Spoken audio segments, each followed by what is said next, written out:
Aftermath. I am tired, exhausted. My muscles are aching, my body protesting. But I must complete this note. I cannot forget. I had fallen asleep soon after typing the last note, unable to fight the exhaustion. When I opened my eyes, Dave and Cecilia were already awake. Dave was whispering something to her, both his hands holding her face. Tears were streaming from her eyes as she tried to control her sobbing. I tried to ignore them as I looked around us. Nothing much seemed to change. Below, Amanda and the dead continued to wait, their eyes trained on our platform. They never flinched, never blinked. They knew that sooner or later we would need to go down. The platform would not keep us safe forever. A tap from Dave broke my thought. He had a weird, determined look in his eyes, and I would never forget his final few words to me. Take care of Cecilia for me. No, you would not be able to run as fast as I do. There's no way for the three of us to survive this together. I'll try my best to see you guys again. I promise. I protested. I knew Cecilia did too. But there was no changing Dave's mind once he's decided on something. It made us promise to him that we would follow his plans, that we would not deviate, and we did just that. Cecilia and I ran. We ran like never before. While Dave ran in the opposite direction towards the flame, leading the creatures away from us, baiting them, taunting them, shouting, "Stay alive!" with all his might before his figure disappeared, blending in together with the tunnel. We ran past Colin Nesbitt's Mustang, past the pickup truck, past the boat, past the Myuuji. We ran towards the bend in the road. We did not know what awaited us after the bend, but somehow it felt right. And it was. As soon as we stopped past the bend, reality altered. From the bleak, dark tunnel we were running from, the stinking stench and tortured voices, we were greeted by our proper road and uniform lights that lined the tunnel. Normal cars passed us. Some slowed down to stare at us. I looked behind me, expecting to see remnants of where we came from, but only the sight of a normal and proper tunnel remained, with the exception of a slightly mangled Myuuji against the tunnel's walls. A tunnel that we should have been through.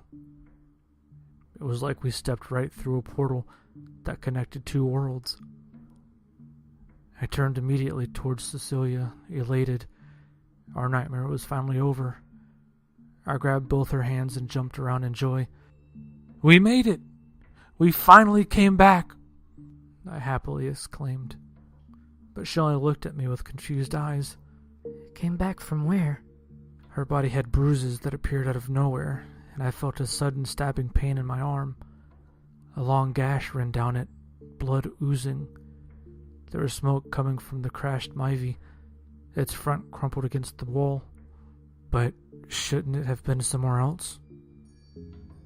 Confused, I checked my watch. It read 12 a.m. The date being the day before, when one day should have passed. I opened my phone, wanting to see the notes that I had written previously, to convince me we did experience a night of horror, but they were all gone. I only stood there stunned. According to the medics who came later, we had crashed the car into the wall of the tunnel while we were driving down. We lost control, they said, but I don't remember driving the car. They told us that we're lucky it was only a minor accident, as both Cecilia and I walked away there unharmed, with only minor injuries and bruises. I asked about Dave, about Amanda, but I was only returned with more confused looks. There were only two people in the Myuuji when it crashed, me and Cecilia. I tried talking to Cecilia, Don't you remember Dave? Amanda? That the four of us came here on vacation? She only stared back weirdly at me with a baffled look. It was only the two of us who came for this trip. I didn't want to come alone, and you offered to be my travel buddy. No. I was told that I may have suffered a concussion during the crash, and it may have affected my perception of reality. That I am remembering things that aren't there, or that what I remembered were dreams instead of reality. But I knew better. That scent of decayed flesh, the abandoned cars, Dave, my memories of Dave, they can't be false. They can't be my imagination. They felt too real to be a dream. On the ambulance to the hospital, I checked my Facebook. I checked everything online. There was no Dave among my friends. No pictures of me and Dave. I searched his family's Facebook. No profile of him. Searches of him online returned 0 results. There was no profile of Amanda either. It's like they never existed. When just 1 day ago we tagged our group picture in Facebook.